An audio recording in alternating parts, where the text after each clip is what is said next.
তুমি যদি দিনটোত 10-12 ঘণ্টা পঢ়িব নোৱাৰা তেন্তে এইটো নহয় যে তুমি এজন উইক ষ্টুডেণ্ট। বহুত ষ্টুডেণ্ট আছে যি দিনটোত অনলি 6-7 ঘণ্টাহে পঢ়িব পাৰে আৰু ডেটছ কমপ্লিটলি ফাইন।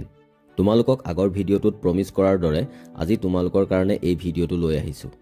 এই ভিডিঅ'টোত তোমালোকে কোনো ষ্ট্ৰেছ নোলোৱাকৈ কেনেকৈ দিনটোত 7 ঘণ্টা পঢ়ি ভালকৈ এক্সাম দিব পাৰা তাৰ বিষয়ে আলোচনা কৰিম। চ' ষ্টুডেণ্টছ, ৱেলকাম এগেইন। তোমালোকৰ বৰ্ড এক্সামত তোমালোকৰ পৰা একচুৱেলি কি বিচাৰে? এই এক্সামে তোমালোকৰ পৰা বিচাৰে তুমি কিমান মনত ৰাখিছা আৰু তুমি কিমান ভালকৈ এনসাৰ লিখিব পাৰিছা। আৰু তাৰ কাৰণে দৰকাৰ তোমালোকৰ ফ'কাছ। ইয়াত কোৱালিটি ইম্পৰ্টেণ্ট, কোৱান্টিটি নহয়। গতিকে আমি দিনটোত 7 ঘণ্টা কেনেদৰে ইউটিলাইজ কৰিব পাৰোঁ চাওঁ আহা। আমি ইয়াত কোনো ৰিজিড টাইম টেবুল ফ'ল' নকৰোঁ, কোনো ফিক্স টাইমিং নাই, সম্পূৰ্ণ ফ্লেক্সিবিলিটি থাকিব। বাট এটাই কণ্ডিশ্যন, দিনটোত 7 ঘণ্টা পঢ়িব লাগিব। আমি দিনটোত 7 ঘণ্টা সময় 3টা ব্লকত ভাগ কৰিম। আমাৰ ফাৰ্ষ্ট ব্লকটো হ'ব মৰ্ণিং। মৰ্ণিং ব্লকৰ ডিউৰেশ্যন হ'ব 2.5 আৱাৰ্ছ।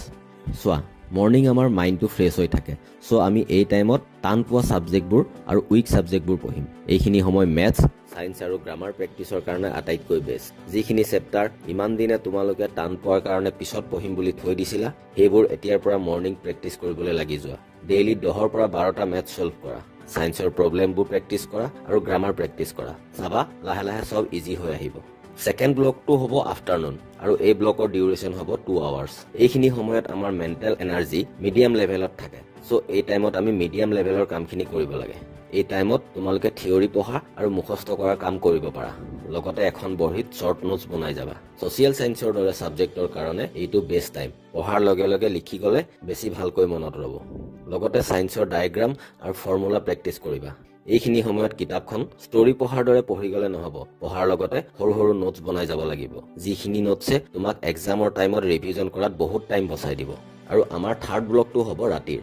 এইটো হ'ব 2.5 আৱাৰ্ছৰ। এইখিনি হ'ব দিনটোৰ আটাইতকৈ ইম্পৰ্টেণ্ট টাইম, কাৰণ এই টাইমত তুমি দিনটোত যিমান পঢ়িলা সেইখিনি ৰিভিজন দিব লাগিব আৰু এনচাৰ ৰাইটিং প্ৰেক্টিছ কৰিব লাগিব। কিতাপ নোচোৱাকৈ পঢ়াখিনি ৰিকল কৰিবা। পঢ়াখিনিৰ পৰাই কুৱেশ্যন উলিয়াই লিখিবলৈ ট্ৰাই কৰা। হোৱাৰ আগতে যি পঢ়িলা আৰু লিখিলা এবাৰ মনত পেলোৱা আৰু শুই যোৱা। ৰিভিজন, ৰিকল আৰু ৰাইটিঙৰ অবিহনে তোমাৰ পঢ়া কেতিয়াও কমপ্লিট নহ'ব। এতিয়া আন এটা ইম্পৰ্টেণ্ট কথা, কেতিয়াও এটা দিনত একেটা ছাবজেক্টে পঢ়ি নাথাকিবা।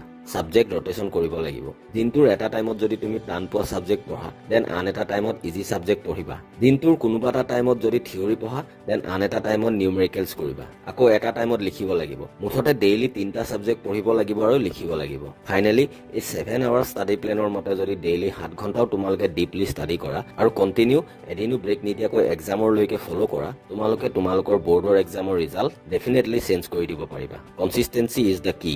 চ' অল দ্য বেষ্ট।